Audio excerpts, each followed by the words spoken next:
بسم الله الرحمن الرحیم. څنګه چې تاسو ته پته ده چې دا پروګرام نن د ډاکټر صاحب راجک صاحب د خیراجي تحصیل پیش کولو لپاره دغه دی منعقد شوی دی. د دې موضوع کې یو مختصر پروګرام د صدارت لپاره زه نیل پیش کوم عارف سرحدي صاحب، جناب عارف سرحدي صاحب. عارف صاحب عارف سرحدي صاحب.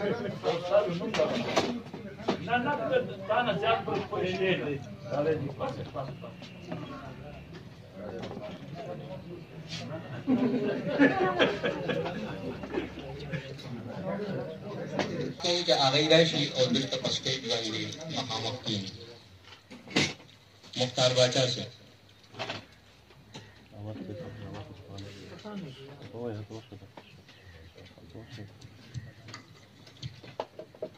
جناب ڈاکٹر سرفراز صاحب.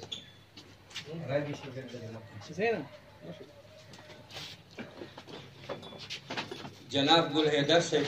صدر مزدور کسان پارٹی.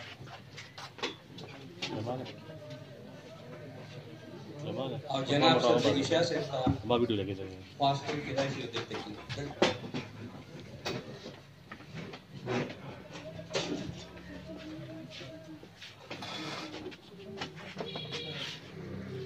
دې پروګرام باقاعده آغاز کولو لپاره زه جناب زین العابدین ته خواست کوم چې هغه راشي او تلاوت کوي کلام پاک. زین العابدین.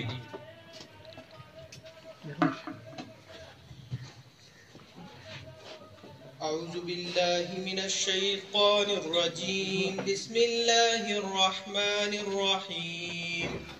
إذا زلزلت الأرض زلزالها وأخرجت الأرض أثقالها وقال الإنسان ما لها يومئذ تحدث أخبارها بأن ربك أوحى لها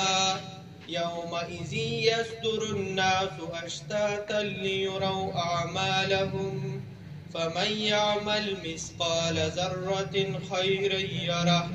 ومن يعمل مثقال ذرة شرا يره. صدق الله العظيم. جزاک الله. د دې پروګرام ارګنایزر جناب عرفان صاحب تفاس کوم چې هغه راشي او د ململو ته ویلکم وي. جناب عرفان صاحب. زه عرفان علي د اکبرپورې د خپل اړخ نه د ډاکټر صاحب د فیملی دغه د دوستانو او د کلي د خلکو د اړخ نه راتلونکي درنو خوږو مېلمنو ته د زړه د کومې نه هرکلی وایم. څنګه چې تاسو ته معلومه ده چې دا پروګرام د ډاکټر صاحب د ژوند او د هغې د سماجي او سیاسي هلو ځلو د جدوجہد په حواله سره مونږ منعقد کړی دی او تاسو په یو ډېر لنډ تنګ وخت کې په یو ډېر محدود دغه کې مونږ ته ټایم وښکو او راغی نو د دې ډېره ډېره مننه. کومو ملګرو سره چې ډاکټر صاحب د ژوند څه حصه تېره کړې ده نو هغې سره که د ډاکټر صاحب د ژوند په حواله سم وي نو هغې به فردن راځي او د ملګرو سره به شیر کوي. شکریه. عرفان علي صاحب ډېره مهرباني. د دې نه پس زه چې کوم دی الطاف باچا سره خواست کوم چې هغه راشي او د خپلو خیالاتو اظهار د ډاکټر صاحب په حواله سره وکړي.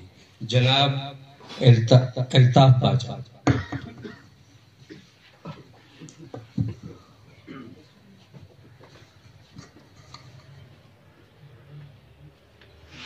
أعوذ بالله من الشيطان الرجيم. بسم الله الرحمن الرحيم.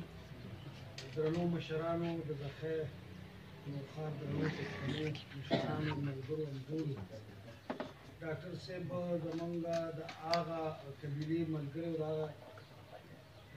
فکر نماینده مشر و چا چې په دې دغه کولو چې د څلور کونجه دنیا په هر یو ګوټ کې ملګران دي راز یو استاد یو دی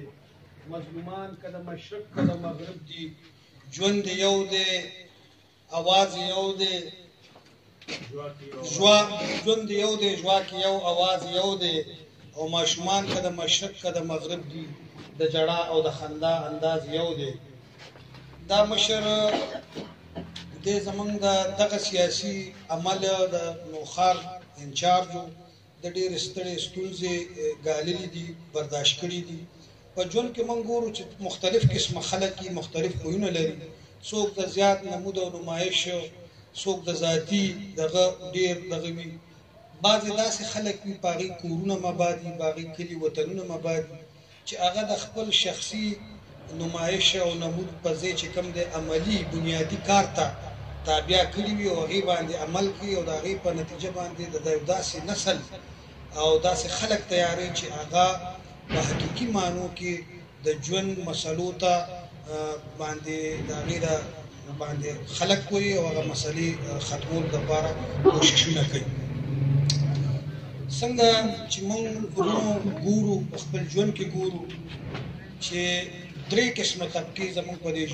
دنیا کې په دې ټولنو کې وي. یو هغه خلک چې هغه تشې باچاهۍ کوي، حکمرانۍ کوي، د ټولو وسایلو اختیارمند وي. بعضې هغه خلک چې د هغې په محنت او په آبادۍ باندې د پټي آبادي، کارخانې رواني، ګاډي، د دنیا دا ټول کاروبار او دغه روان وي. دی د هغه خلکو نماینده و چې د چا په سبب باندې، د چا په محنت باندې دا دنیا آباد دي. تاسو سره ګاونډ کې په ملکونو نظر واچوئ، موږ نه زیاتې غریبۍ وې، دا غځي وطنونو خلک راپاڅېده، د خپل ملکونو حالت یې ښه کړ او قومونه یې چې کوم دی سیال کړ، برابر یې کړ، د مساوات سره یې مخ کړ. دا ډاکټر صاحب زه به چې کله هم زه خیبر کیسر له راغلم نو ډاکټر صاحب سلام له به ضرور راتلم. ډاکټر صاحب به راباندې چای ګپې به مو لګولې، سیاسي خبرې تپوسونه به مو ته وکړو. پېښور ته چېرته لم چې دوی راتلل، ډېر په کلاره خبره کوونکي، ډېر په دلیل سره خبره کوونکي. موږ به یو رڼا واغېسته، یو دغه به هم ترې واغېستو. څنګه چې ملګرو موږ پښتانه مسلمانان په دې یقین لرو، ولې موږ حسین یادو، یزید نه یادو چې هغه د حق مرسته کړې. ظاهرا د هغې سره لږ ملګري وو، د یزید ټول خلک ملګري وو، خو تاریخ چې کوم دی یزید ټولو اگر نه یادوي او حسین یادوي. داسې یو څو مشران د ګوتو په شمېر مشران دوی د خدای ژوندي لري، دوی له د خدای توان ورکوي چې دوی په بنیادي انساني مسلو او د انسانانو څنګه چې الله تعالی فرمایي چې الذي اطعمهم من جوع وآمنهم خوف. دا خلک چې کوم دی دوی چې کوم دی دوی له به زه ډوډۍ ورکړم او دوی له به زه په خطر کې امن ورکړم. دا هغه خلکو چې د امن دپاره، دا امن د انسانانو منځ کې، دا امن د ملکونو په منځ کې، د دنیا د ټولو وګړو په منځ کې د امن دپاره کارکوونکي خلک. او زه د یو کشر په حیث په دې فخر کوم چې زه داسې مشران ما لرل، د دغې قافلې زه ملګری یم او د دې ملګرتیا په حواله به خپل جدوجهد او هغه جاري ساتم. الله دې هغه له جنتونه ورکړي، د هغه برکتونه د هغه په بچو په وطن کې دي. ډېره مهرباني.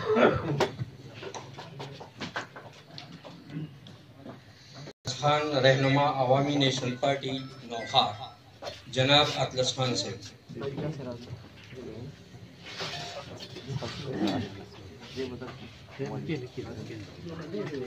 شروع کوم په نامه د رب چې بخونکی او مهربانه دی. کینن زه خو دې ته تیار نه وم چې ما زه به ګنې دلته کې خپلې خبرې کوم. او د ټولو نه اول خو دا پروګرام چې چا جوړ کړی دی مونږ شکریا ادا کوو، مننه یې کوو چې دا زمونږ د دې ملګري په باره کې دا پروګرام وشو، یعنې په یادګیرنه کیږي. نو تاسو ته زه ستاسو مننه کوم او شکریا ادا کوم. ملګرو، ډاکټر صاحب چې کوم دی دا په نوخار کې زما سیاسي استاد او په سیاست باندې هغه سیاست چې هغه د خوارو طبقو او د غریبو طبقو د جزانو محنتکشو خواریکښو سیاستي دغه سیاستي کولو او په دغه سیاست کې دی زموږ استاد. بیا په هغه وخت کې دلته کې پاکستان نیشنل پارټي وه، د ضلعې جنرال سیکرټري و. بیا د ده څه مسله پېښه شوه نو دی مستفي شو او ملګرو هغې دپاره زما دا انتخاب وکړو. زه جنرال سیکرټري شوم د ده په ځای، نو ده ماته وویل چې یاره زه ډېر خوشحاله یم په تا باندې، زه فخر کوم، زه باور لرم چې زما دا کندې به ته په ښه طریقه سره پوره کړي. نو ډېر عظیم سړی و هغه. شاعر وایي، ډاکټر صاحب وایي چې په جنت کې به پرانستې تڼۍ ګرځم، ما تړلي د خوارانو سره ملا ده. نو دا دغسې یو انسان و، ډېر لوی انسان و. باید چې د په کلي کې یا په دې علاقه کې څوک نه پېژني په هغه حواله، کومه حواله باندې چې دنیا پېژني. نو دلته که یو غریب سره سړی مدد وکړي، هغه ته پیسې ورکړي، هغه ته نوړی ورکړي، هغه ته نور څه مدد وکړي، خلک وایي چې یاره دا سړی نیک سړی دی او د غریبانانو سره مدد کوي. خو که دلته د دا خبره وکړه چې دا سړی غریب دی، نو دا ولې غریب دی او دا چا غریب کړی، نو بیا دلته کې بیا دا کفر دی، دا دلته کفر ګڼلی کېږي. حالانکې د موره چې انسان پیدا کېږي، که هغه هر څوک وي، هغه لغړ پیدا کېږي، بربنډ پیدا کېږي، او بیا معاشره کې هغه که د کمزوري طبقې کې پیدا شو، نو بیا به دی به وږي تږي او نهاري، او که د غاصبو خلکو کره پیدا شو، نو دی هغه به موړي. نو دا غریبي چې کومه ده، دا نه د خدای د طرفه ده، نه دا نور څه وجه ده، دا د دې نظام وجه ده. دا په دې وطن کې چې کوم سیسټم دی، په دې وطن کې چې کوم لوټ او مار دی، د هغې په نتیجه کې دا غریبانان دي، او دا لوټماران چې کوم دي هغه خانان یا نوابان دي. نو دغه خوارو طبقو سیاست د کوو، او د خلکو ته خیل او خلک یې په دې پوهول چې تاسو خوار ولې، او دا بعضې خلک مالدار ولې دي، او دا لوی لوی جایدادونه چې دي او لوی لوی جاګیرونه چې دي. زموږ یو ملګری و، هغه وایي چې یو سړی راپاڅېد، وایي ده ته خدای پاک ځمکه ورکړي. نو هغه ورته وایي چې هلکه ظالم زویه، دا خدای پاک تحصیلدار و که پټواري و چې خلکو ته یې ځمکې ورکولې. دا خو چې کوم غلو او لوټمارو کرښې ته وکړه، نو دا د ما او دا د ما، نو بس هغه ته هغه ځمکه ده، او که کوم خواري کښ دی او چا محنت کړی دی، نو هغه څه نشته. نو زه په دغه حواله مونږ دا ټول چې راغلي یو، دا زمونږ دغه فکر او دغه نظر چې هغه لرلو، او دغه عظمت چې لرلو، مونږ په هغه سلسله کې راغلي یو چې هغه ته مونږ خیراتي تحسین پیش کړو. او تاسو بیا یو ځل شکریه ادا کوم، ډېره مهرباني.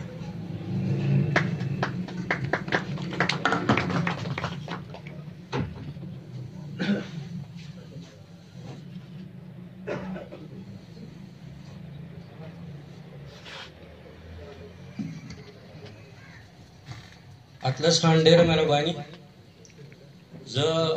اوس د دې نه پس چې کوم دی جناب عبادالله صاحب ته دعوت ورکوم چې هغه راشي، ماسټر عبادالله صاحب د اکبر پورې.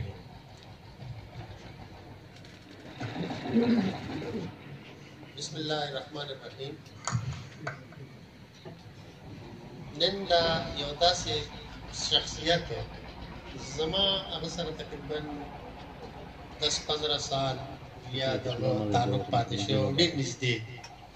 که تاسو وایئ بحیثیت یو پلار، که تاسو وایئ بحیثیت یو خوږ دوست، تاسو وایئ بحیثیت یو استاذ، بحیثیت یو سیاسي استاذ، داسې ټولې رشتې زما هغه سره وې. او موږ ډېر زیات یو ځای وخت په تېرولو. زه به چې ډیوټۍ نه راغلم، نو کور کې روټۍ خوړلې او بس بیا به راووتم، بیا هغه ټایم کې دلته کې موږ څه یو داسې هغه شروع کړو، هغې ته به موږ ډهلي کې تللو، اسلام دی، هغې باره کې به موږ ناست وو، موږ به دې فکر باره کې خبرې کولې، او دغه به بلا تحریکونه زموږ خلاف په دې علاقه کې هم وچلېدل، خلکو دمکیانې هم راکړې، کور ته هم راغلل. خو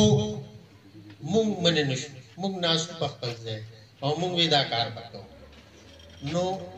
ډاکټر صاحب دا څونه پوهه چې دا یو خاص ټیپیکل غوندې ژوند ما تېرولو، بس د ملا نه ګیر چاپېره تاوېدم را تاوېدم، ذکر فکر او دغه کیسې به مې زه د هغه دنیا نه راوویستم. ما ته وی ته راشه، معاشره وپېژنه، ژوند وپېژنه، جدوجهد وپېژنه، د خلکو حقوق وپېژنه. دا ټول څیزونه هغه مونږ ته وښول او په یو طریقه په یو لاره یې واچولو او تاسو به داسې جدوجهد کوئ او داسې به تاسو ژوند تېروئ. زموږ هغه فکر هغه آزاد کړو چې انسان څه شی دی، څه کولی شي، د هغه د جدوجهد کمې کمې لارې دي او دا نه پابندیانې چې تاسو ځان نه ګیر چاپېره دا زنځیرونه چې د دې خلکو اچولي دي په دې مرۍ کې، او تاسو ته مطلب دا چې څه ټایم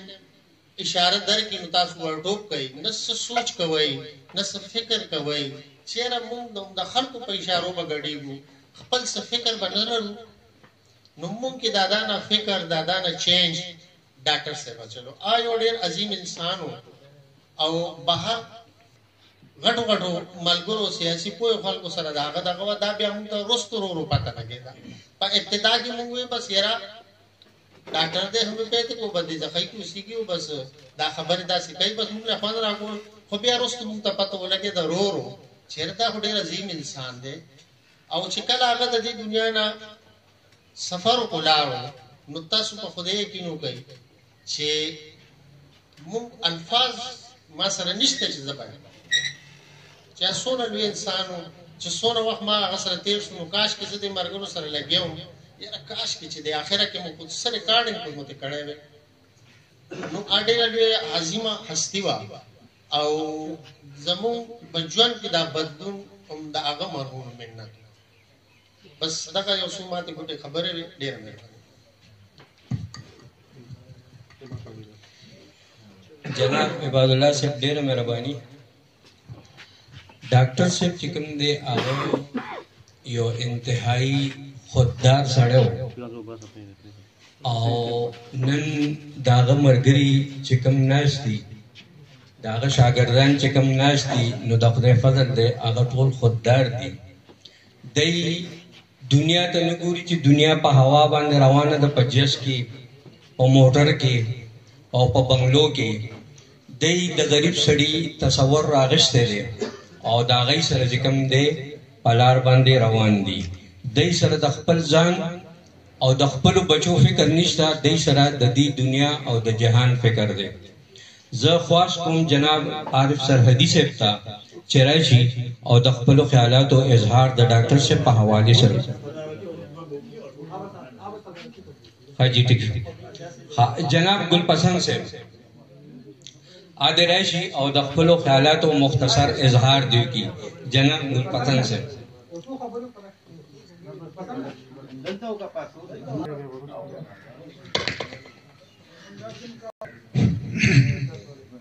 ډاکټر صاحب سره زما رابطه چې کومه وه یا تعلق وه هغه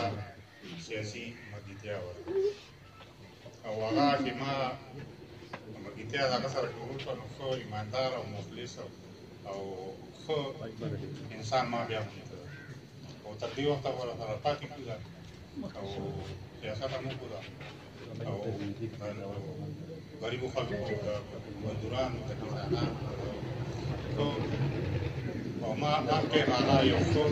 انسان دی لکه او دا خاص خبره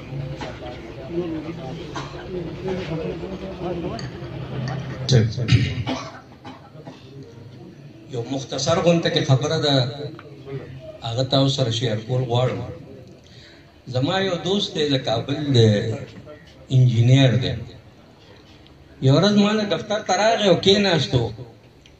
ما ته یې لیکه ما ورته مې وی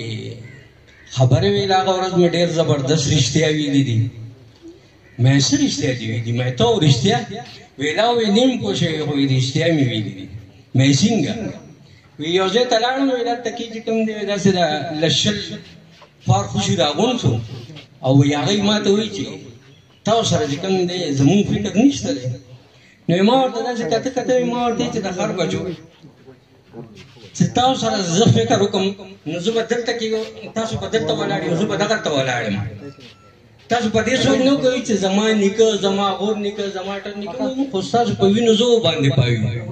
پوه شئ او ته ماته چې کوم دی زما فکر وکړئ نو دا یو خبره وه چې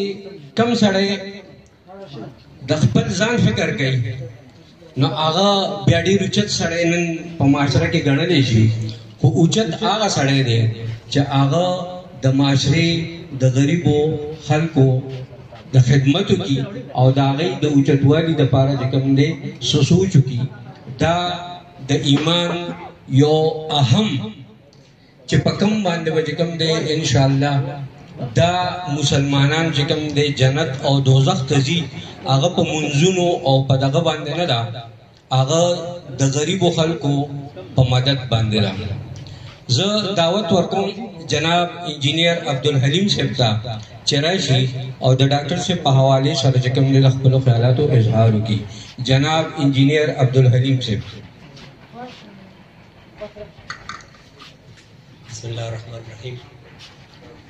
ډاکټر صاحب سره زما خپل ځاني چرې ملاقات نه شوی خو زه د هغوی شکرګزار یم چې هغه یو داسې کس چې هغه په وجه باندې زه بیا خپل سیاست ته واپس رالم او داسې یو مکمل انسان یې جوړ کړی چې د هغه نوم دی قیصر خان زه څه موده بهر وم یو 25 کاله ملک نه زه چې واپس کله رالم ما خپل ملګري لټول شروع کړه نو زما ملګري ډېر بوډاګان شوي وو او هغوی ته زه رسېدی بیا نه شم که هغه برسره د سرحدي صاحب و که هغه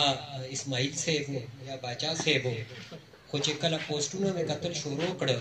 نو هغوی کې قیصر خان راته یو کس داسې میلاو شو چې هغه ډېر زیات ښه طریقې سره نو ده سره ما ذاتي طور باندې میلاو شو بیا ده نه مې یو ورځ تپوس وکړ چې قیصره ته خو ډېر وړوکي عمر کې ته راته وایه تا دا نه چا نه زده کړي دي دا هر څه ده راته د هغوی نوم ووې او ما دا خواهش ظاهر کړی چې زه هغوی سره میلاوېدل غواړم خو زما بدبختي دا وګڼئ چې هغوی سره زما ملاقات ونه شو خو دا ده چې هغه روحاني طور باندې همیشه ما ته نږدې او همیشه به نږدې وي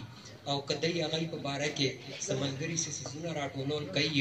او بیا هغه موږ څه کتابي صورت کې دغه کوو نو هغوی کې به زما کنټریبیوشن د نورو ملګرو نه لوغوندې زیات ضروري ځکه چې موږ له قیصر خان راکړی دی او دلته یې نور ملګري راکړي Thank you very much. ډیره ډیره مننه انجینیر عبدالحلیم صاحب د دې نه پس چې کوم دی زه خواست کوم جناب حمید ګل صاحب ته چې هغه راشي او د خپلو خیالاتو اظهار وکړي جناب حمید ګل صاحب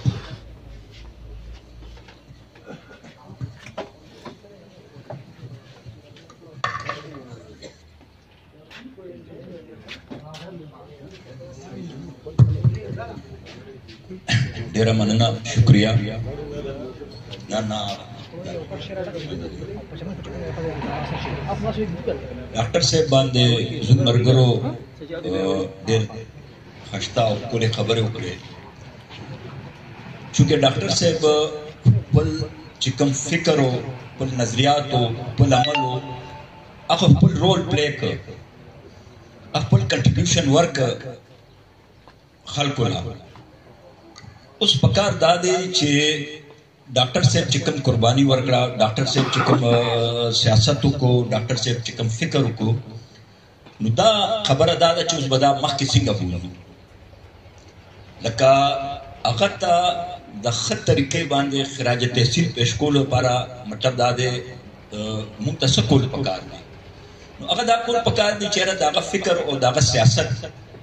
دا څنګه مخکې بوځو او بیا د نن حالاتو په مطابق چې نن په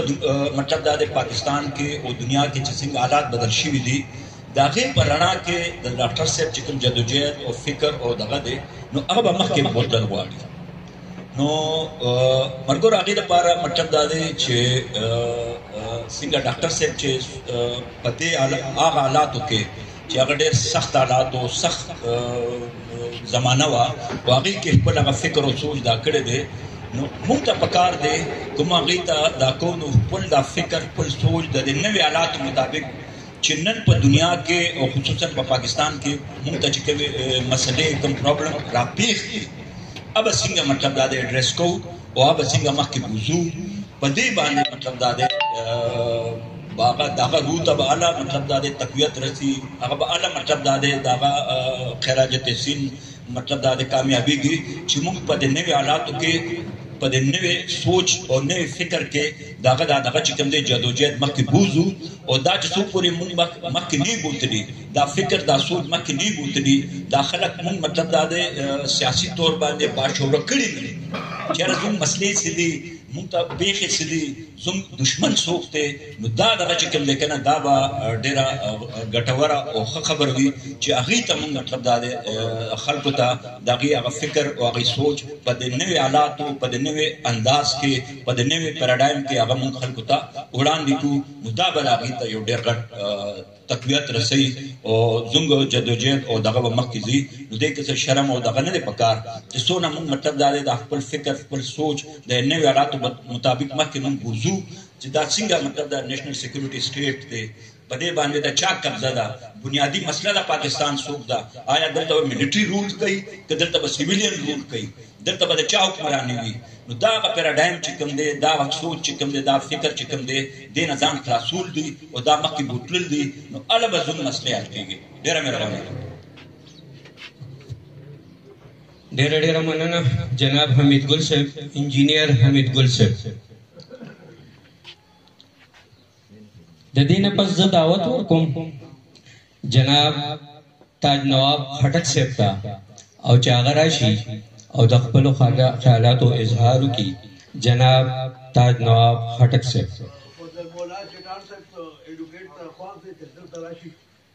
راشي جی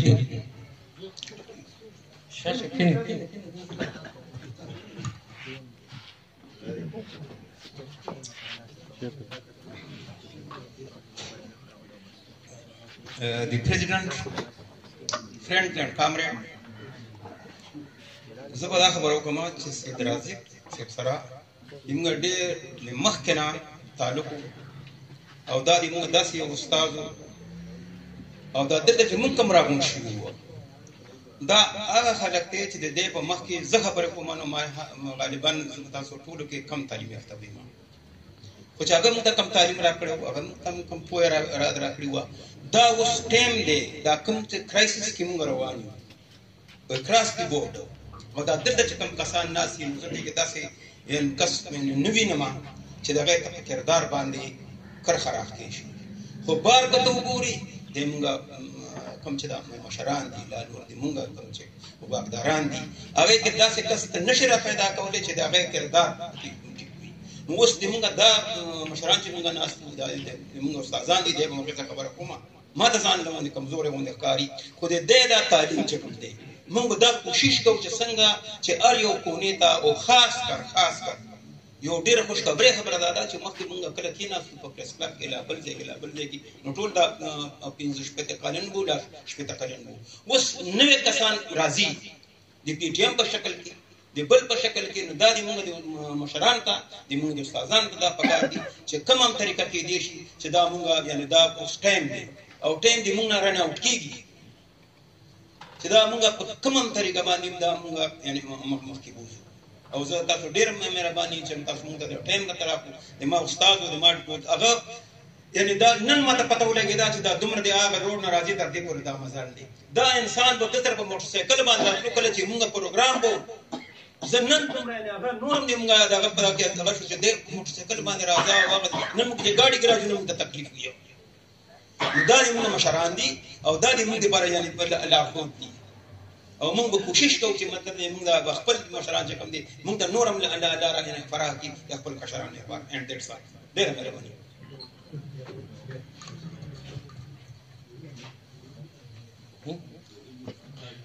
تاج نواب خټک ډېره مهرباني جناب تاج نواب خټک صاحب ډاکټر صاحب نه به چې کله مونږ د دې نن حالاتو باره کې د تجزیې تپوسو کو هغه به یو ډېره عجیبه خبره کول وی به لکه ته زه نه یم پوه چې تاسو سوچ کوئ وی تاسو دې ته وګورئ چې د نن سیاست چې کوم دی دا ټوله بېایماني ده منافقت ته په یوټن باندې کچری په قانون او په یو طریقه باندې یو سړی خبره کوي یا یو پیشرفت کوي خو پاغي باندې ته دا ویلې شي چې د دې بدا نتیجې او سبب ادا کیږي. خدا د یوټن والا سیاست باندې کوم دې زنه پويګم پوښي او دا د منافقت سیاست ما نه کړی دی او نه د پدې باندې پويګم. د دې نه پس خاص کوم جناب فضل مولا چټان صاحب ته چې هغه راشي او د خپل خیالاتو اظهار وکړي. جناب فضل مولا خټک صاحب.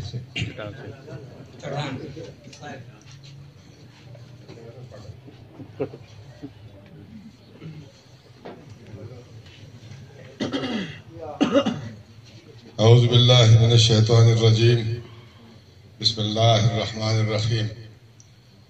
ډیر ګران قدرمند زما سیاسی استادان ما ته مخامخ ناست ترقی پسند ملګرو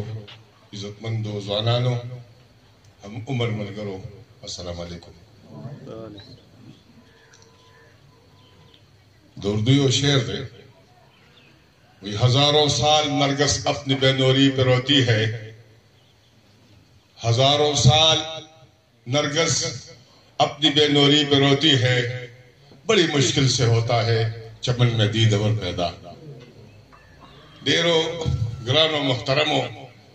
ښاغلو استادانو زما کشرانو همزولو ملګرو ډیره اوږده کیسه ده زما د عمر سره سمه وایي میراث چې هغه به په خندا دې تېرومه. وخت ستاسو قیمتي دی خو د حالاتو نزاکت دی او د وخت مجبوري ده د وخت جبر دی چې حقایق په مخامخ راولو. زه الکم په ګورنمنټ کالج گورنمنٹ ہائی اسکول اکبرپور کے اسٹوڈنٹ ہوں اور زما ملاقات دا خپل درون خوک عالم فاضل مرحوم استاد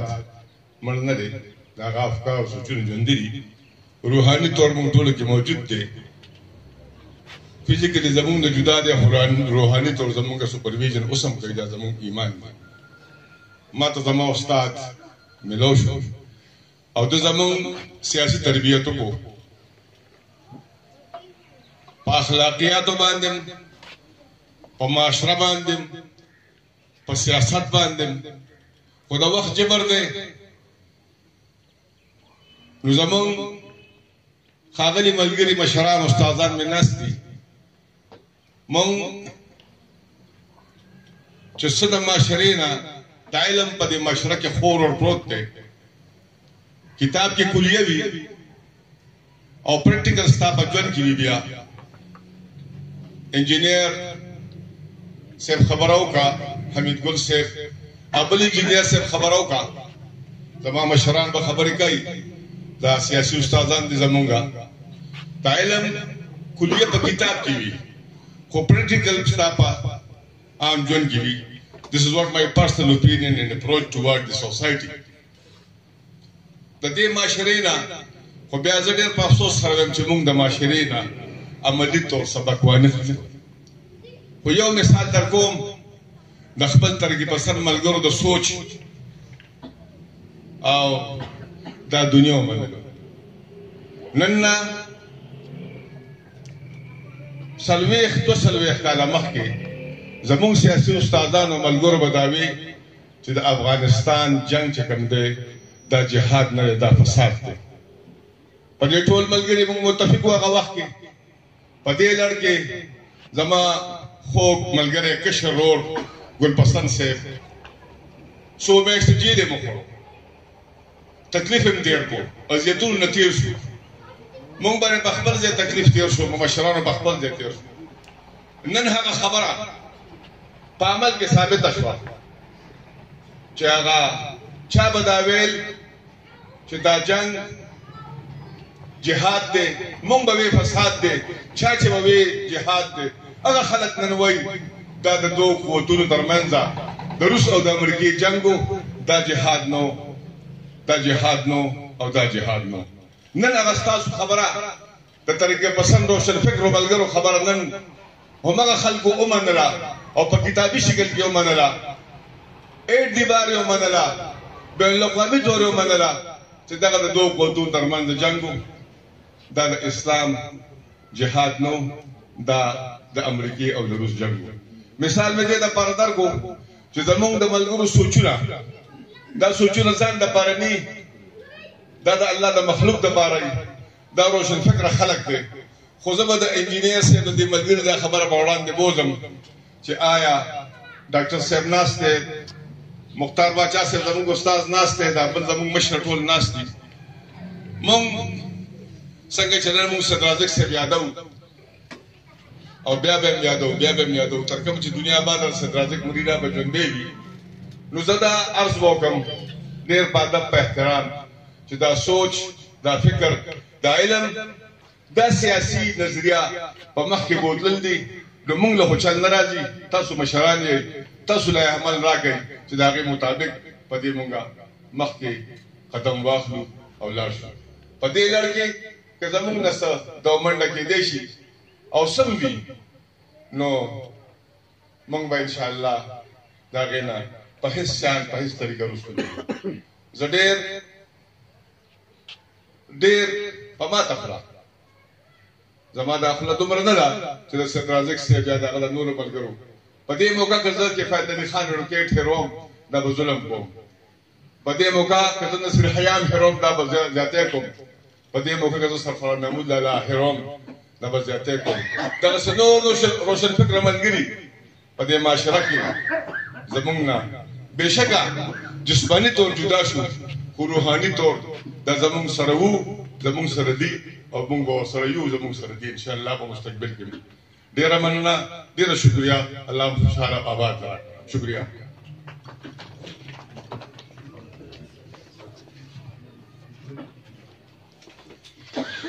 ډېره مننه جناب فضل مولا چټان صاحب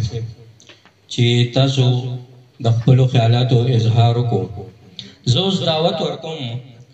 ملک نیاز صاحب ته، د دیر ملک نیاز صاحب چې راشي او د خپلو خیالاتو اظهار وکړي.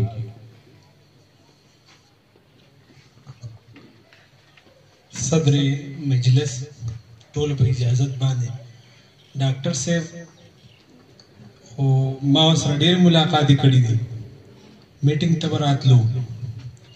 او د هغې خبرې موږ اورېدلې دي. زه به دا ویم په لنډو الفاظو کې چې هغه یو ډېر ایمانداره او خود مختار انسان و، خو د هغه چې کوم جدوجهد دی نو چې موږ ته کوم فکر را کړی دی، کوم لارې موږ ته ښودلې ده، دا زموږ د ځوانانو د یوت یو ریسپانسیبلټي جوړېږي چې دا موږ مخکې په وړاندې بوځو. که دلته موږ راشو صرف په خولې باندې یا په لفظي حل دغه باندې موږ وایو چې موږ هغه ته خراج تحسین پیش کوو، دا به د هغه د فکر او د هغه د جدوجهد سره موږ انصاف نه کوو. انصاف به موږ د هغه د جدوجهد سره هله کوو چې موږ د ده دا سوچ، د ده دا فکر مخکې بوځو. نور خو زه څه ویل نه غواړم، خو د هغه لپاره به یو 2-3 شعرونه ډالۍ کړمه. وایي چې ټوله شپه لګیا وي سان دي دا غربت کوي، چې ټوله شپه لګیا وي سان دي دا غربت کوي، په داسې حال کې به څوک څنګه محبت کوي. او وایي توبه توبه دا ستا خبرې په ما داسې لګي، توبه توبه دا ستا خبرې په ما داسې لګي لکه سړی چې خوږ اواز کې تلاوت کوي. او وایي ساقي د ښکلو نه تاویږي یو جامونه ویشي، ساقي د ښکلو نه تاویږي یو جامونه ویشي. والله که موږ ته په دروغه قدر صد کوي. او وایي که رښتیا وایم نو تا ته هېڅ ګناه نشته دی، که رښتیا وایم نو تا ته هېڅ ګناه نشته دی. وایي یا رب ما باندې خو لوبې خپل قسمت کوي. او وایي څوک چې نااهله یاد دي، څوک چې بې پښتو یادېږي، څوک چې نااهله یاد دي، څوک چې بې پښتو یادېږي. وایي څه داسې خلک مې د کلي قیادت کوي. او وایي شماله څوک چې د سماج د رواجونو تنګ شي، شماله څوک چې د سماج د رواجونو تنګ شي نو یا به کلی پرېږدي یا به بغاوت کوي. والسلام.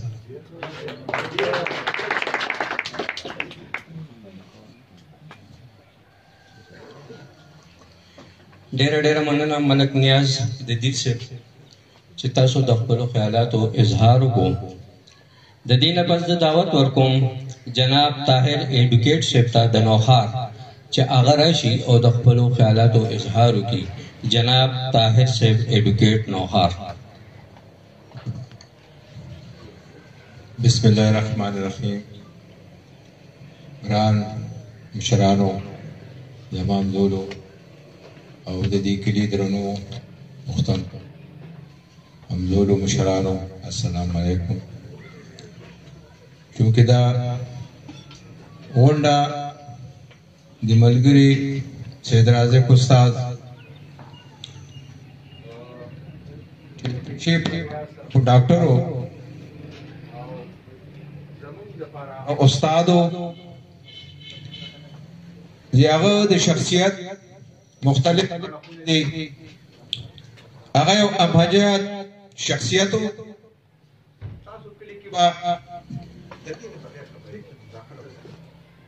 کلی کې به ډېر خلک تاسو به هغه پېژنئ او په مختلف حوالو به پېژنئ. زه په بله حواله پېژنم په دې نه چې سید رازق سره ډېر دولت و یا هغه سره د دنیا سه اختیار و یا بل هغه سره دنیاوي سودا وه. نه په دغې بل حوالو دا ټول هغه سره په یو ملنګ سړی و. تاسو به هم دلته په دې کلي کې لیدلې د پخوا نه وړي که ستاسو مخکې لوی شو، خو دا تاسو مونږ ټول سوچ پکار دی چې مونږ ټول به مرو، خو زموږ نه مخکې خلک هم مړه شو. هغه څوک ښه سړی دی که بد سړی دی، که دا چا هر مذهب دی او عقیده ده، که دا مني او که دا مرګ یو دومره غټ او دومره ټوس حقیقت دی چې څومره دا ژوند دی. دې کې هېڅ دوی مرایب نشته. خو بیا هم ډېر خلک چې مړه شي بس دا مړه شي، ختم شي. بلا خلک مړه شو. ستاسو دې کلي کې زما په کلي کې زموږ ټول په کلو کې بلا دنیا مړه شوه او هغه هماغه شاته خاورې چې ګرد شي. ولې څه خلک ژوندي وي، څه خلک د سوونو کالو نه ژوندي دي، څه خلک د زرګونو کالو نه ژوندي دي، څه خلک داسې ژوندي دي چې هغه وخت کې پته هم نه لګي دی کله پیدا شوي دي، د پلار څوک و د مور، خو هغه بیا هم ژوندي دي. په ژوندي قومونو کې هغه خلک هم ژوندي دي چې هغه ګمنام سپایان دي. ګمنام سپایي هغه چې د هغه نوم ني، پته هم چاته نه لګي. هغه یو دومره مړانه، دومره یو قرباني د قوم دپاره، د هغه ملک دپاره، د هغه ولس دپاره کړي چې خلکو ته پته وه چې یو سړي داسې قرباني کړې وه او هغه لاړ ورک شو مړ، هېچ چاته هم پته ونه لګېده. خو سوونه زرګونه کاله شوي دي، خلک اوس هم ورته شملۍ او ډېر احترام او عقیدت سره هغه خلکو ته دا په ټولو قومونو کې دي. مونږ یو دا بدبختي ده چې موږ خپل مشران، هغه خلک، هغه شهیدان، هغه خلک چې چا مونږ دپاره خپل ژوند ورکړی دی او چې چا ژوند ورکو او د هغوی د ژوند چې ورکو هغې سره زموږ دا ژوند نن دلته کې ناست ولاړ دی، چې چا د انسانیت دپاره، چې چا د هغه لاندې طبقو دپاره، چې چا هغه ځپلو طبقو دپاره خبرې کړي دي، هغه مونږ هغه انداز کې نه یادوو. زه بخښنه غواړم هغې کې زه هم شامل یم. موږ ته غټ سړی خو داسې ښکاري چې دی به یو غټ لینکوزر نه راکوشي او د ده به ډېر بینک بیلنس وي، د ده به ډېر دولت وي. زموږ مغرور کې اوس هم داسې دا خبره نه راځي چې دا شخصیت د دې نه بغیر د یو انسان کېدی شي او د انسان بنیادي خواص څه دی، د انسان بنیادي اقدار څه دي، هغه کوم ویلیوز دي چې په هغې باندې صحیح انسان جوړېدی شي، هغې ته لا موږ نه یو پوهېږو. زموږ مغرور کې یو غریب سړی قابل قدر څنګه جوړېدی شي، حالانکې دا خو زموږ پیغمبر صاحب قرآن کې ټول پیغمبرانو اولیاء هم دا ټولې خبرې، خو بیا موږ په دې خبره نه یو لا رسېدلي. موږ له غریب سړی هوښیار نه ښکاري. لکه یو سړی وایي چې دا غریب سړی به څنګه هوښیار، لکه اوس زه ویم چې سید رازق یو ډېر دانشور او هغه ډېر عالم فاضل و، نو په ډېرو خلکو به دا یو عجیبه لګي چې هغه څنګه عالم فاضل و، هغه څنګه دانشور و، نو که دم هوښیار یا ډېر دولت یې جوړ کړی وي، ډېرو عهدې یې شته، خو دا داسې نه ده. دا ټول هغه کولی شي او دا هغه ونه کړي. صرف د خپل فکر دپاره، د خپل سوچ دپاره او د دغې نظریې دپاره یو ډېر سیلفلیس انسان، یعنې هغه انسان چې هغه خپل شخصیت نه دی ښودی، خپل ځان چېرته هم نه دی ښودی چې زه څه یم. هغه چېرته د خپل ځان صفت هغه نه دی کړی، د خپل ځان نفي کړې ده، د خپل ذات نفي کړې ده، لکه د یو صوفي غوندې. هېڅ چاته ډېرو خلکو ته نشته پته چې سید عازب څوک و. کم از کم ما ته زه به پوره ونه یم چې پوره خو ما ته دا پته ده چې دا یو ډېر عظیم انسان ځکه چې ما هغه ډېر نږدې اورېدلی دی او د هغه هغه سوچ او فکر د هغې خلکو سره زه ډېر ناست پاست یم چې ما ورځ شپې تېرې کړي، هغه پوهیان هغه ملګري ما اورېدلي دي چې په هغه نظر زه ګورم او هغه سوچ او فکر سره زه ګورم، نو زه دا یم چې دا ذکر ډېر عظیم انسان او د هغه قدر په راروان ژوند کې پته لګي. زموږ معاشري له هغومره ترقي نه ده کړې، مونږ بیسطي قوم لا ډېر وروسته یو، زموږ اجتماعي شعور چې دی هغه ډېر پسمانده دی. پاچاخان دا ګیلې کړي د پښتنو نه او عبدالصمد خان بابا هم کړي دي، زموږ اجمل خټک بابا هم کړي دي، میر غوث بېرنجو صاحب هم کړي دي، ولي خان هم کړي دي، زموږ کامریډانو مشران هم کړي دي، د مختار باچا صاحب هم کړي دي، ټولو کړي دي. دا ولې مونږ کوو؟ مونږ د خپل ذات نه کې ډېر زیات شعوري دي، کې ډېر زیات کانشیس دي. لکه که تاسو ما د معمولي غوندې خبره زما د ذات لږ خلاف وکړو نو زه پسې لیونی کېږم، ټوپک راغلی. د خپل اختلاف خبره برداشت کولی هم نشم. نه مونږ د ذاتي خبرو کې او زما کلي او زما خاندان او زما پلار او زما نیکه دې کې خو ډېر زیات سنجه کوي. قومي شعور دا زما ډېر لاندې دی. د ترکیب پسند خبره خو به لږ ساعت ته پرېږدو. ډېر کم پښتنو پړه لیکه خلکو ته د افغانستان تاریخ باندې 15 خبرې نشي کولی. دغه ته پرېږده چې جنګ شوی، چېرې افغانستان د افغانستان کله جوړ شو، د افغانستان ټکې پخوا وکړو، دا کله مارج وجود کې راغو، دا پښتونخوا چې وه دا چې نن موږ دلته ناست یو نو دا مخکې څنګه وه، 100 کاله مخکې څنګه وه، 1.5 کال مخکې څنګه وه، دا سیاسي لحاظ سره څنګه وه، د جغرافیایي لحاظ سره څنګه وه، دا د کوم بل کیسه وه، دا د کوم بل کیسه نه وه. هېڅ زما خبره نو هر هغه قوم لیونی موږ څه کوي؟ لیونی هغه سړی وي چې د ده په حال کې او په ماضي کې فرق دی، د ده یاداشت ډسټرب وي، ډېر څیزونه ګډوډ ښکاري. تاریخي طور مونږ نفسیاتي مریضان یو. لکه ګوره زه بخښنې سره غواړم، زه ډېر د پښتنو نه داسې واورم افغانیان دغه ګډ هغه ته د افغانیان دغه افغانیان ښکاري چې د افغانستان کې هغه د ځان افغان نه ښکاري، هغه په دې پوه نه دی چې دا ټول افغانان او هغه لا په دې هم نه دی پوه چې افغانستان نور هم افغان و، او هغه لا په دې هم نه دی پوه چې 400 کاله مخکې خوشحال خټک په د افغان په ننګ ټوله تړلې د افغان په ننګ تړلې ټوله ننګیالۍ د زمانې خوشحال خټک هغه د خټک دا هغه د پښتون خبره هغه د افغان خبره کړې خو دا موضوع باندې ځان پوه کړه د اوس افغانستان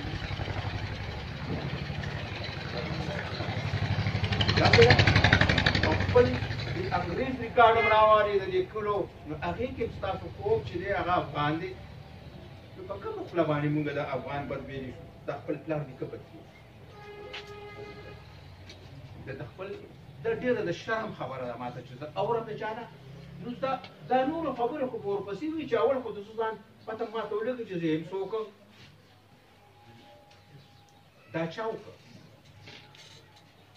دا قصدنه مدني شو.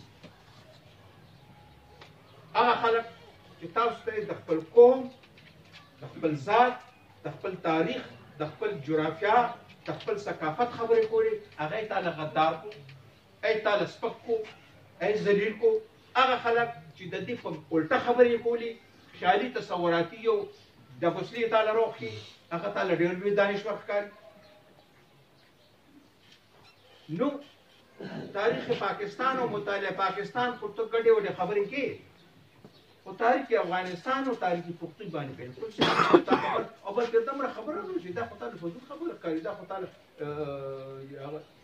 غداري یا د دې ملک یا د دې هغه خلاف خبرې ښکاري. بل خبره چې دې لاندې طبقې خبره ته کې د یو کلاس کې دا چې موږ ناست یو د موږ د خپل کلاس او د خپل ذات خبرې نه کوو بیا موږ د نوابانو د خانانو خبرې کوو بیا زموږ په ماغو کې ما خبرې ناشي یو نه خان او نواب یو تکړه سړی کېدی شي دا هم زموږ په ماغو کې داسې خبره ناسته ده دا هم زموږ ماغو کې نه چې دا یو غریب سړی نشي کېدی نو سید رازق د زه څخه ډېر باشعور انسان ویم او ما ډېر ځله اورېدلی چې هغه د هغه د ادراک د سماجي علومو هغه استاد هغه په چې څنګه د سوسایټۍ او د سوسایټۍ کې دننه د مختلف طبقو د مختلف خلکو څنګه هغه تجزیه او څومره د هغه ګیره نظر ما کم خلک دي شرم ذاتي خبرې او ما نه دام چې خلیدي ویل چې زه نه ځخی دا خبره ډېره کم یې هلکه په ګنټو ګنټو ورسره ما خبرې کړي نه ما سره د خو ما سره د خلکو خبرې کولې د ولس ته کولې د تاریخ ته کولې نو مونږ ټول دا په کاري مونږ دا خبرې ما نه دي شو ګډې وډې شو دا خبرې چې دا ډېر وخت غواړو ما نه پرې شو خو زموږ دا ټول ملګري چې تاسو ناست دي کوم څه کوم ته دا په کار دی چې موږ تاریخ او جغرافیا سره سره kita tu jurnalis ni macam mana, hukum turun kuni, sesuatu yang jadi terhadap dia orang pun tetap suka, jadi di Pakistan, Maghrib terhadap, atau Junub Maghrib terhadap, Somal terhadap, atau terhadap kembali, atau Afghanistan tanah pakam, jurnalis yang kita pakam tahu tak rutin, apa tahu? Kita sudah ni betul, maksudnya nuhar داسې دی زه به څنګه ویم دا ما په ټول هر څه غلط دي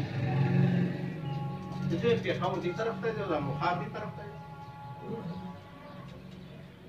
زه به څنګه تجزیه کړو زموږ هر څه الټه دي نو دا مهرباني وکړئ چې دې جغرافیا باندې په دې تاریخ باندې انساني معاشره باندې په دې چې موږ سوچ کوئ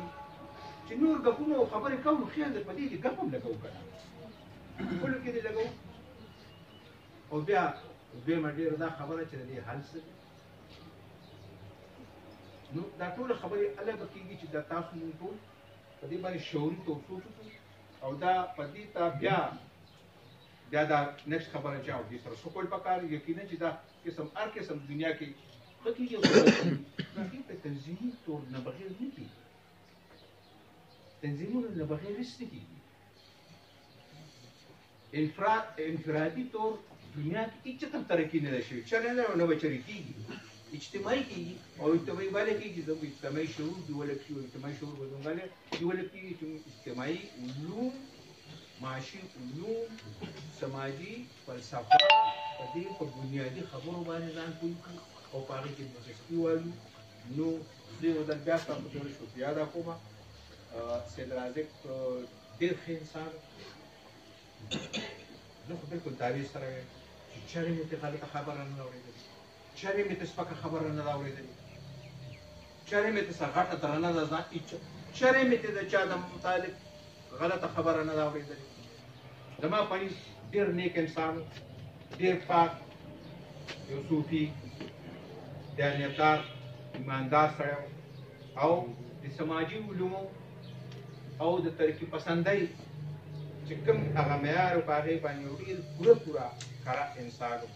الله دې وبخي او د هغه پسماندګانو تاسو ته یا کوم غم دی صدمه ده دا خو به خامخا زېږېدلي بلکل دا هغه کوي سیداده کوي انشاءالله دا کوم ملګري چې ناست وي مونږ ټول ابد زموږ په زړه کې همیشه به ژوندی وي ځکه زموږ په شعور کې زموږ په خبرو کې مونږ سره را روان دي نو چې کله مونږ ته یاداشت دی نو هغه مونږ نه چېرې به میرې وي زه بیا ستاسو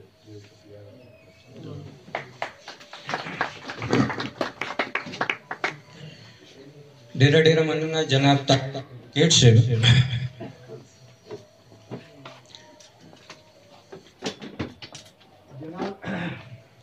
طاهر صاحب چې زموږ توجه کوم اړخ ته بوتله نو په هغې کې چې کوم دی مولا بلکل اګنور کو یوازې په مونږ باندې دا نه چې سیاسي دغه دی پمونگا باندې چې کوم د اسلامي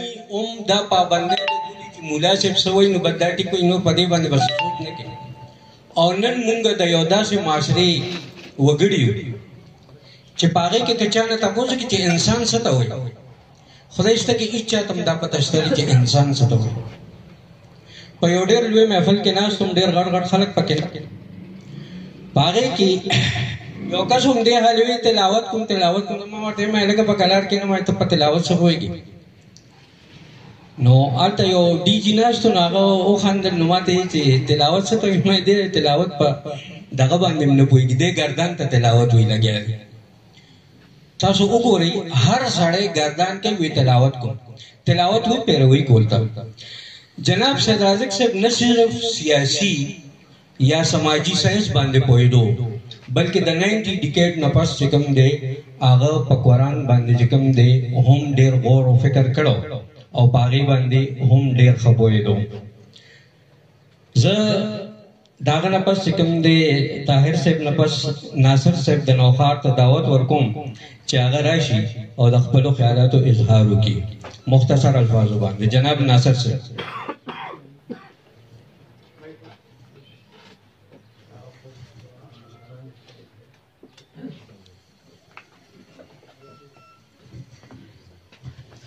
شروع اللہ کے نام سے جو بڑا مہربان نہایت رحم والا ہے. میرے لیے میں تو بہت کچھ کہنا چاہتا ہوں کیونکہ لیکن اس میں میرے لیے آسانی کر دی میرے محترم ایڈوکیٹ صاحب نے، بہت آسانی کر دی.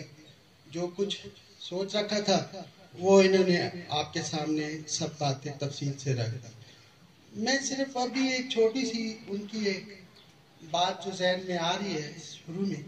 وہ بات ضرور میں آپ تمام دوستوں سے بزرگوں سے شیئر کرنا چاہتا ہوں. میرا جو ان کا جب ساتھ ہوا تو یہ 1977 کی بات تھی. تو جس بازار میں ہم مشترکہ بیٹھے تھے وہ اس کو موچی سینٹر کہتے ہیں. آج بھی میرا خیال میں اب اگر لوگوں سے پوچھا جائے بہت سے کہ موچی سینٹر نوشہرہ میں کوئی ہے جگہ، میرا خیال میں میرے بہت سے بزرگوں کو اس کا پتہ نہیں ہوگا. تو میں اس وقت یہی بتانا چاہتا ہوں کہ ڈاکٹر سید رازق صاحب سے جو میری قربت، جو میرا پیار میں جو ان کو قریب لے آیا کہ اس وقت ایک تنظیم تھی جو انہوں نے سوچا کہ یہ تو موچی سینٹر ہے تو یہاں تو صرافہ سب رخ کر رہے ہیں اس کا. تو انہوں نے یہ دیکھتے ہوئے یہ نام تجویز کیا اس کے لیے کہ صرافہ ایسوسیشن کا نام جب انہوں نے یہ رکھ لیا تو ہم نے ان کی عقل اور فکر اور دانشمندی سے بے حد متاثر تھے. تو ان کا سب ساتھ دیا. تو آج ہمیں یہ اندازہ ہو رہا ہے کہ قدم قدم پہ ہم ان کی ہمیں جو زندگی میں جو بھی معاملات ہوتے، سیاسی ہوتے، سماجی ہوتے، میرے خیال میں کہ یہ جو ہمارے ایڈوکیٹ صاحب ہیں انہوں نے ان کو سماجی فلسفے کا ماسٹر قرار دیا ہے. میرے پاس اس کے بعد کوئی الفاظ نہیں آتے کہ ان کے لیے کیسے الفاظ استعمال کی گئے. وہ ایک ایسی مہان ہستی ہم سے جدا ہو گئی جنہوں نے ہمیں جو ہماری فکر تھی ہم تو یہاں رک گئے، ٹھہر گئے کہ اب اس کے بعد ہم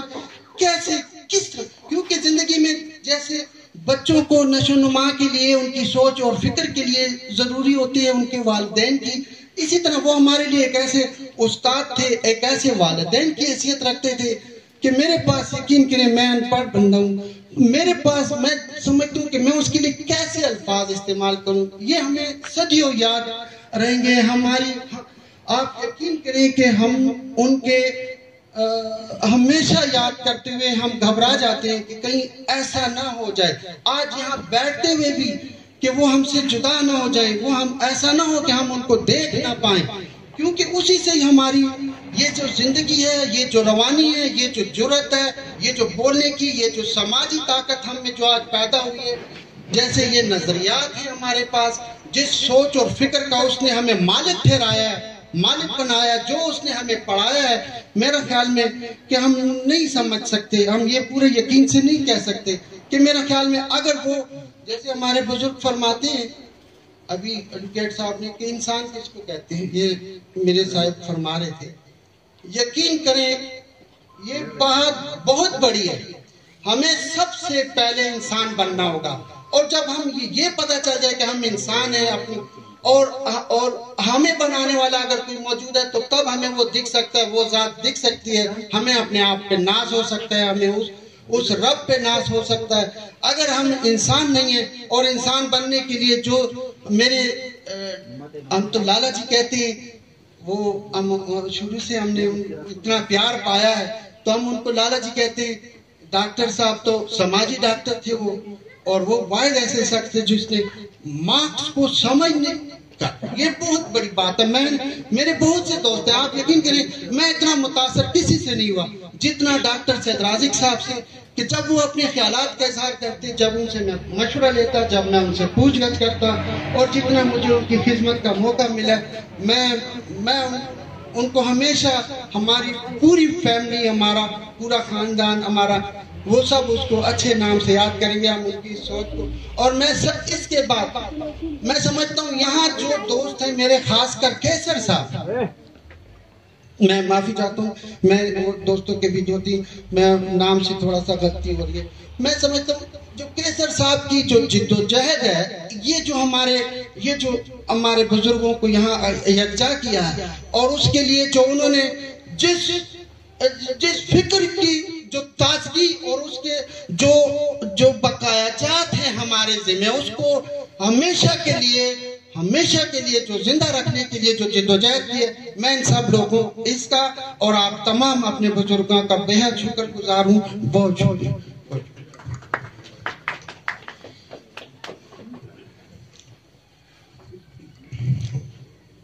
ډیره مننه جناب ناصر صاحب د نوخار دا خبره لږه راغونډو. زه د هغه نږدې او د اخري سفر شاګرد جناب کیسر صاحب ته چې کوم دی خواست کوم چې هغه راشي او هغه خپل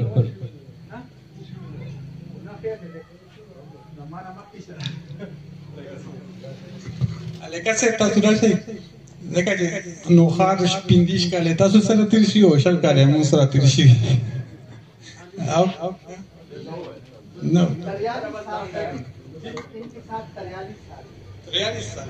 43 साल 65 से 90 तक जो है वो नोश. ठीक दे जी. نوخار کی 15 کال نه پس چې کله ډاکټر سیدل تراغو نو موږ سره ناسته پسته شروع شو، نو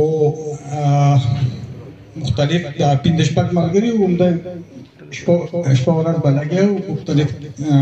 موضوعګانو باندې بحثونه کېدل. نو اکثر لا ډاکټر صاحب خو چا سره ناسته پاسته ډېره نه وه، نو اکثر لا موږ ته خلکو وایي چې یاره دا خو بېدینه دی، دته خو څه ډېر مې نشته، دی په بل دین دی. نو موږ وایي چې یاره دی خو چې کومه خبره کوي، کوم عمل ده دی، دا بل شی دی، دا خلک بل څه دی، خو چا سره ناسته پاسته چې نشي وي، خلک د خلکو متعلق رایې قایمولو کې مختلف څیزونه دي. بهرحال ډاکټر صاحب چې کوم دی نو زموږ استاد او موږ ته دغه تربیت راکړې، دا ټولو مشرانو سره ملاوېدل چې کوم دی نو، او دا ټول مشران سره رابطې ساتل چې کوم دی هم دا د هغه برکت دی. او نور به زه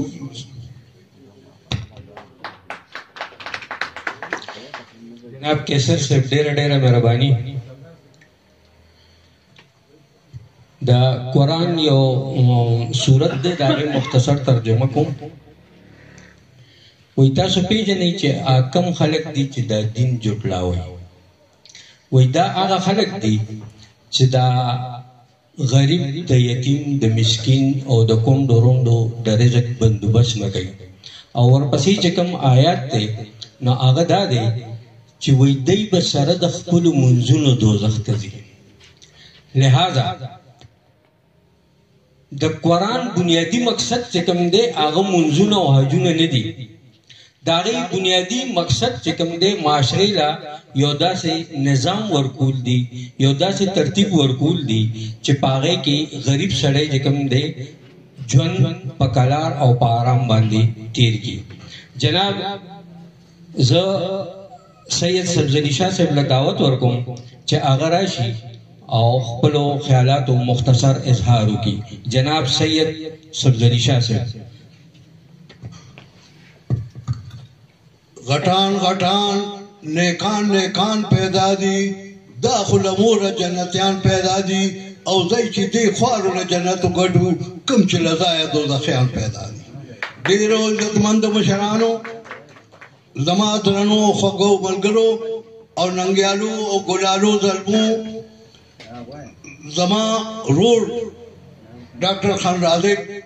یو عظیم سیاسي شخصیت او هغه یو ډېر لوی جدوجہد کړی دی. په دې ملک کې د دوو نظامونو ترمنځ یو جنگ روان دی. یو نظام هغه دی چې د غریب د بچي د خولې نه لوړی شوکوي او هغه هر څه چې کوم دی نو سرمایه‌دارو ته لېږي. د سرمایه‌دار بچی به په لندن کې سبق وایي، د هغه سپي د علاج دپاره به هم د سپیشلیست ډاکټر راځي، خو د غریب بچی چې کوم دی هغه به د تعلیم نه محروم وي، هغه به د علاج نه محروم وي او هغه به د هر سهولت نه محروم وي. دغه دوه نظامه دي چې د دې لپاره جنګ روان دی. او زموږ ورور ډاکټر سید رازق همدغه نظام دپاره جدوجہد کړی و چې دا لوټ کسوټ نظام، دا د سرمایه‌دارو نظام، دا ختمول غواړي او په دې ملک د غریب راج راوستل غواړي، د مزدور راج راوستل غواړي، هغه خلک شتمن کول غواړي چې د ملک اختیار غریب سره وي، مزدور سره وي او دې خلکو سره چې کوم ځپلي شوي خلک دي اختیار دی. ملګرو ډېره ښه موقع ده، دا ټول دلته مختلف سیاسي پارټو خلک ناست دي. دغه فکر او دغه سوچ چې کوم دپاره سید رازق جنګ کولو هغې دپاره موږ نن ټول یو شوي یو. خو دا جدوجہد بالا سر ته رځي، دا بالا مخې ته ځي چې د هرې پارټۍ کارکنان چې کوم دی د خپلې خپلې پارټۍ غلط کار ته به ټیک نه وایي چې کله کومې پارټۍ کارکن دی او ګوري چې زما دا پارټي چې کوم دی دا د